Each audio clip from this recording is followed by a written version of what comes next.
Hey everybody, Dan here from EasyCare. Just wanted to do a quick video for you on hoof prep for gluing on any of our shoes. We've had a lot of questions about this, and well, how's the hoof prep for an octo, or how's the hoof prep for this? It's all the same. Whether you're using super glue, you're using an acrylic, or you're using a urethane, the hoof prep's all the same.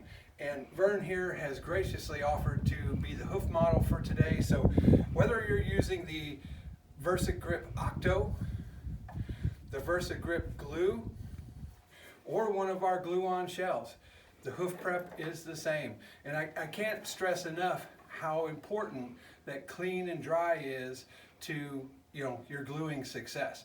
Don't need a lot of tools. I like to use a hoof stand, a cordless drill, and a hoof buffy, or you can use a rasp, a handheld torch, and a wire brush. So let's go ahead and get started. First, we're going to work on clean.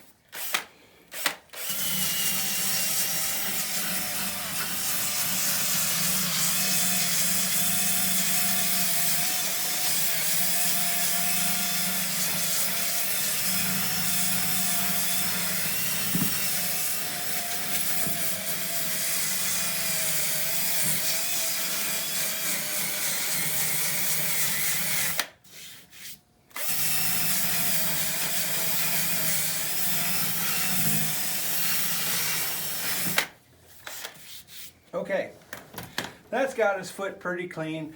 I use a coarse grit sandpaper to kind of make a little bit rougher surface here. And this is clean. Anywhere that your glue is going to come in contact with the foot, you want to get it clean. Now, the second part, we can let our hoof model Vern be comfortable.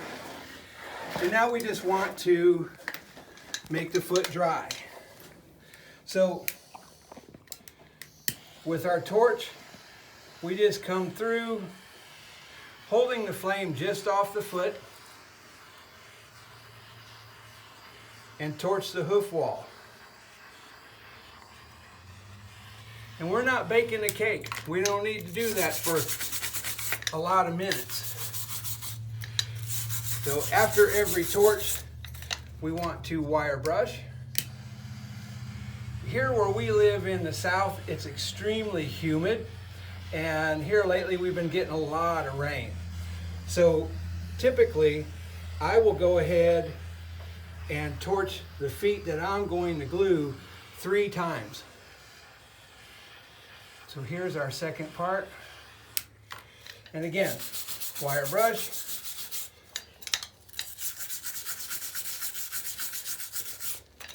And then one more time.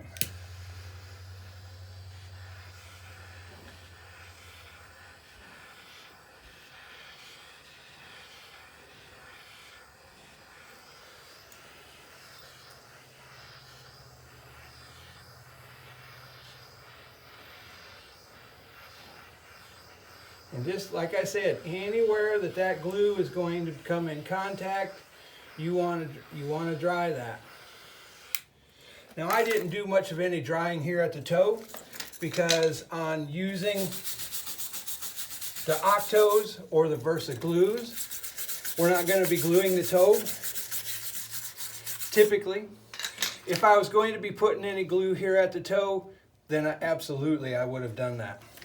Now, let's do the same thing, but show using a rasp instead of the buffy.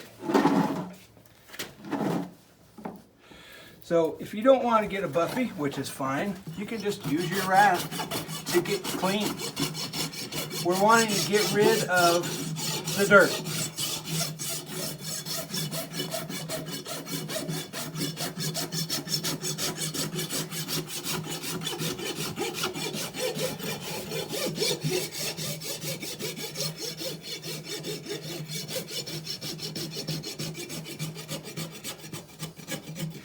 I suggest getting a buffy. It's just a whole lot easier.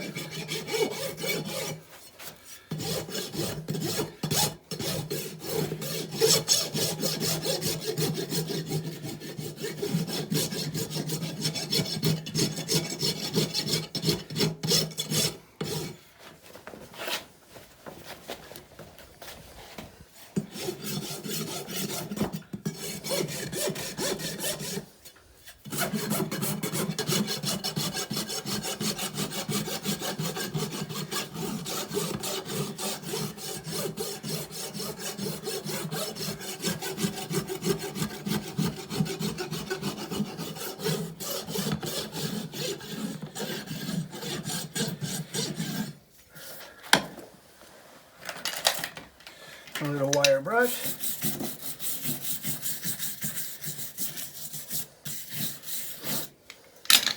Now, when you're using your rasp, that's fairly smooth. So you can come back in here and use this edge to just kind of put a little bit of texture where you're going to put that glue. Just gives you a little better surface area for the glue to bond. Just like that. And again, now that we're clean and dry, we're going to go through and do the same torching like we did on the other foot. So like I said, we want to make this short, so we're not going to go through the torching process again on this foot, but that's it. I mean, clean and dry. If you want to, you can go to your local hardware store and get a moisture meter, the same kind of thing that they use for testing your walls for paint. That'll work if you want to double check, make sure you're dry enough. The closer to zero you can get on that moisture meter, the better. So that's it today. Vern and I both hope that this was a big help. And in case anybody was wondering, Vern does work for peppermints. All right, thanks everybody.